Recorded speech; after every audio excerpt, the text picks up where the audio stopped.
اچھا میرے پاکستانیوں، آج سے 1 سال پہلے میں اپنی ڈائری اٹھا کے تو پرائم منسٹر ہاؤس سے گھر گیا تھا، اور اس کے پیچھے ایک بہت بڑی سازش تھی۔ سازش کچھ سال پہلے سے شروع ہوئی۔ میں ایک سربراہ کو مل رہا تھا مڈل ایسٹ سے، تو اس نے مجھے کہا کہ تمہیں پتہ ہے کہ تمہیں ہٹانے کی کوشش کر رہی ہے، اور جو تمہارا آرمی چیف ہے وہ تمہارے سے خوش نہیں ہے۔ تو میں بڑا حیران ہوا، میں تو سمجھا ہم ایک پیج پہ ہیں اور ہمیں تو کوئی سوچ بھی نہیں سکتا تھا۔ تو میں نے اس کو کہا تم کیا باتیں کر رہے ہو؟ مجھے کہ کانفرنس پہ ملا، تو جب ہم نے ریورس انجینئرنگ کی، جب سے ہماری گورنمنٹ گئی، اور میں نے پھر پیچھے سارا جائزہ لیا کہ کیا کیا ایونٹس ہوئے اور کس طرح کی سازش ہوئی اور کون کون اس میں ملوث تھا، لیکن ایک کردار جو سب سے جو اس کا ماسٹر مائنڈ تھا، تو وہ پھر آہستہ آہستہ ساری سمجھ آ گئی کہ کدھر کدھر دھوکے ہوئے ہمارے سے، کدھر کدھر ہمیں لال بتی کے پیچھے لگایا گیا، کدھر کدھر جھوٹ بولے گئے۔ اور ساری کوشش یہ تھی، پہلے سے پلان بنا ہوا تھا کہ مجھے ریپلیس کرنا تھا شہباز شریف سے۔ شہباز شریف سے انڈرسٹینڈنگ ہو چکی تھی جنرل باجوہ کی، اور ان کے کیسز ختم کروائے، اس کو سزا ملنے والی تھی۔ ایف آئی اے کیس میں 16 ارب کا کیس، اور پھر نیب کا 8 ارب کا وہ جو فیک اکاؤنٹس کا کیس تھا، تو سزا ہونے والی تھی۔ تو کیسے پھر اس کو پورا بچایا بھی گیا اور پھر اس کو لایا۔ سب سے بڑا بیرونی خسارہ تھا کرنٹ اکاؤنٹ ڈیفیسٹ، تقریباً 20 ارب ڈالر کا۔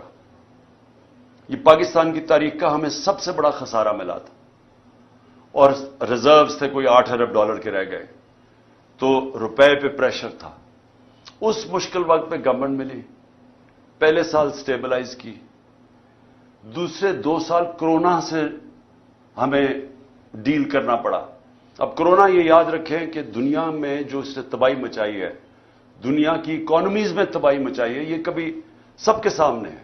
یہ آپ بڑے آرام سے دیکھ سکتے ہیں کہ منفی میں چلی گئی گروتھ ریٹ۔ ہندوستان 7% پہ آگے بڑھ رہا تھا، وہ منفی میں چلا گیا۔ تو پاکستان نے جس طرح کرونا کا مقابلہ کیا، دنیا نے اکنالج کیا، دنیا کے World Economic Forum, Economist magazine, ہر فورم کے اندر، ورلڈ ہیلتھ آرگنائزیشن نے اکنالج کیا کہ پاکستان ان چند ملکوں میں تھا، ٹاپ 3 ملکوں میں، جنہوں نے سب سے بہتر طریقے سے اتنا بڑا ایک کرائسس تھا اس کو سنبھالا۔ میں یہ صرف سوچ رہا ہوں کہ جو ان کی 1 سال کی کارکردگی ہے، اگر یہ خدا نہ خواستہ ہوتے تب تو انہوں نے کیا کرنا تھا؟ انہوں نے جو ملک سے ابھی کیا ہے، سوچیں ابھی تو کرائسس تو ان کو کوئی ملا ہی نہیں ہے۔ کرائسس تو سارے ہمیں ملے تھے، کیونکہ کرونا کا کرائسس ہم نے ڈیل کیا۔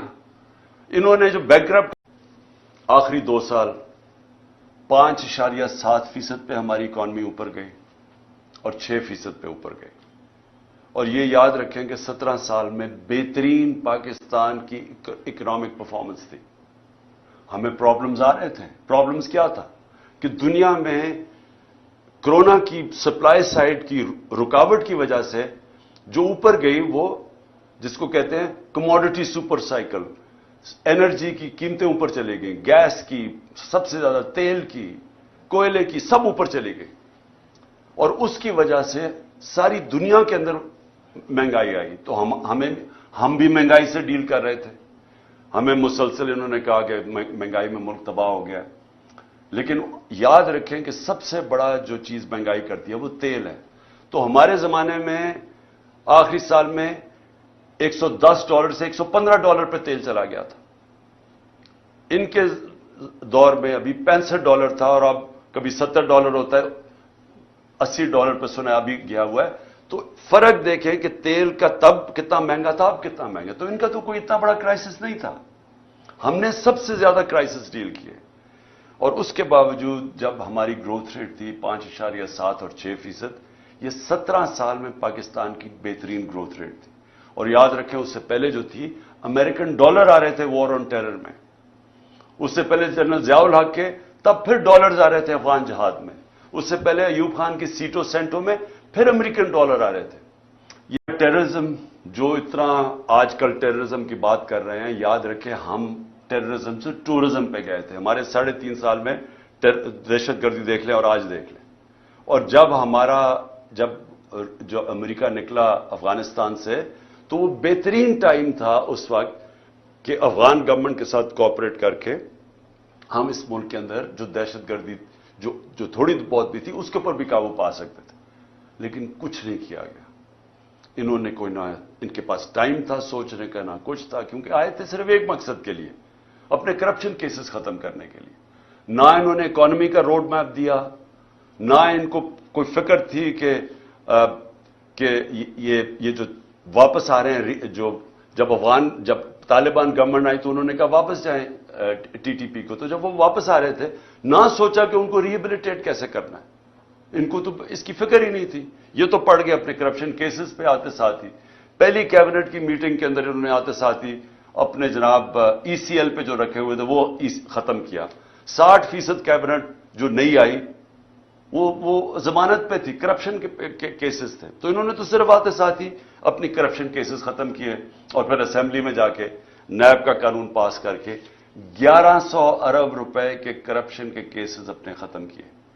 ہمارے 3 سالوں میں نیب نے 480 ارب روپے کرپشن کا ریکور کیا تھا۔ ہماری ایوریج آ رہی تھی 160 ارب روپیہ سال کا۔ سب سے زیادہ ہمارے دور میں ہم نے نیب نے پیسے ریکور کیے تھے جو کرپشن کے تھے۔ انہوں نے آتے ساتھ ہی پہلے نیب کو ختم کیا، نیب کے اوپر اب آدمی بٹھایا۔ جب وہ بٹھایا اس نے بھی دیکھا کہ میرے سے غلط کام کروا رہے ہیں، اس نے ریزائن کیا۔ یعنی نیب کا ادارہ تباہ کیا آتے ساتھ ہی، کیونکہ ان کو سب کو ڈر تھا نیب سے۔ کا بتانا چاہتا ہوں کہ میرے گھر کے اوپر جو یہاں اٹیک ہوا، دیکھیں پہلے آپ سمجھ جائیں کہ وہ ہوا تھا، ایشو تھا کیا، وہ وارنٹ کس چیز کی تھی؟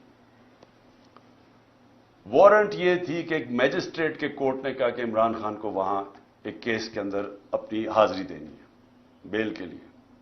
میں کیوں نہیں جا سکا؟ پہلے مجھے گولی لگی ہوئی تھی، 3.5 مہینے میں میری ٹانگ ٹھیک نہیں تھی، ٹریول نہیں کر سکا۔ اس کے بعد میں نے ساری عدالتوں میں، ہائی کورٹ اسلام آباد جانا شروع کیا۔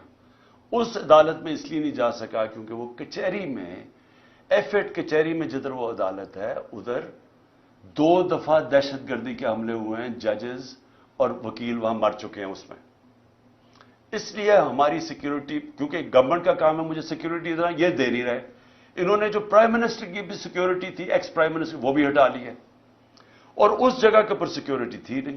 تو ان سے وکیلوں نے درخواست کیا میجسٹریٹ کو کہ وہ آپ دوسرے عدالت میں چلے جائیں تو ہم آ جائیں گے۔ اس کے اوپر اس نے میری وارنٹ نکال دی۔ وارنٹ نکلی تھی بنی گالا کے لیے، لے کے آنا تھی، اور انسپیکٹر نے وارنٹ لے کے آنا تھا۔ وہ ڈی آئی جی وہ بنی گالا کی وارنٹ لے کے یہاں آ جاتا ہے، اس کا پروسیجر ہی بالکل غلط ہے۔ پہلے تو وارنٹ یہ تھی کہ عدالت میں آنا تھا 18 کو، وہ میں ویسے ہی جا رہا تھا عدالت میں، لیکن وہ وارنٹ یہ 3-4 دن پہلے آ گئے یہاں کہ جی آپ کو ہم نے اریسٹ کرنا ہے۔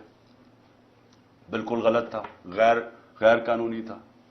اس کے بعد انہوں نے جب یہاں پولیس فوج جمع کر دی، جس طرح کہ دنیا کا سب سے بڑا دہشت گرد یہاں چھپا ہوا ہے، 3 طرف سے پولیس، تو شام کو میں نے وکیل کے ذریعے اشتیاق خان جو پریزیڈنٹ ہے لاہور بار ہائی کورٹ کا، اس نے میں نے شورٹی بانڈ دیا کہ میں پہنچ رہا ہوں وہاں 18 کو، اور جب وہ شورٹی بانڈ مل جائے قانون کے مطابق اریسٹ نہیں کر سکتے۔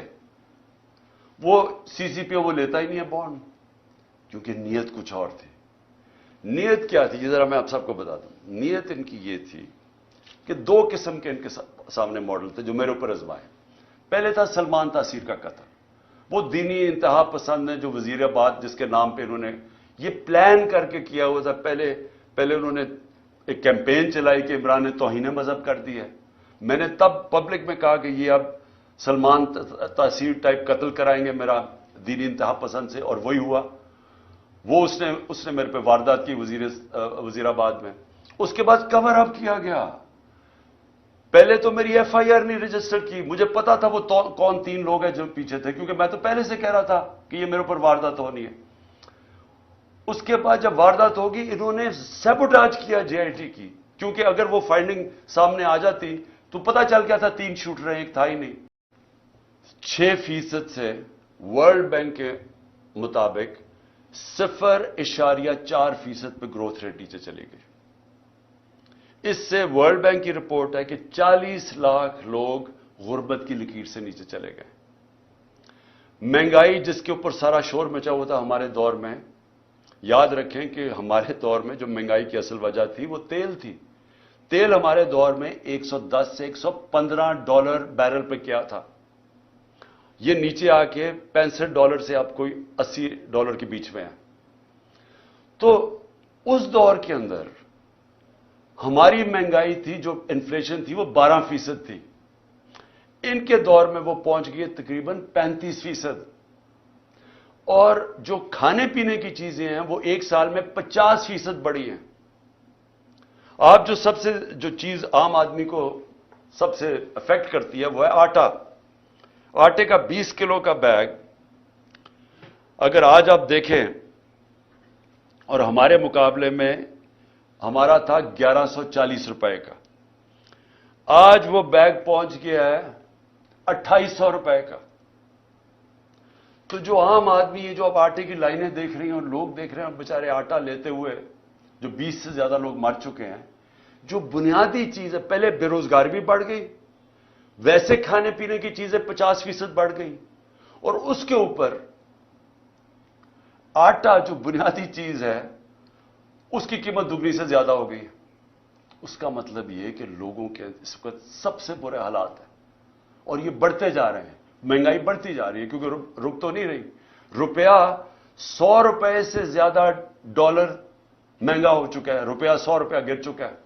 اور پھر سے میں یاد کرا دوں کہ جو باہر بیٹھے ہوئے ہیں, جو لنڈن میں بیٹھے ہوئے ہیں, جن کی اربوں ڈالرز کی پراپرٹیز ہیں, جن کے ڈالر میں پیسے ہیں, ان میں اضافہ ہو گیا 100 روپیہ. اور جو پاکستان کے اندر اس وقت جو عام آدمی جن کے آپ کے روپیوں میں پیسے ہیں, وہ ڈالر کے مقابلے میں 100 روپیہ کم ہو گیا.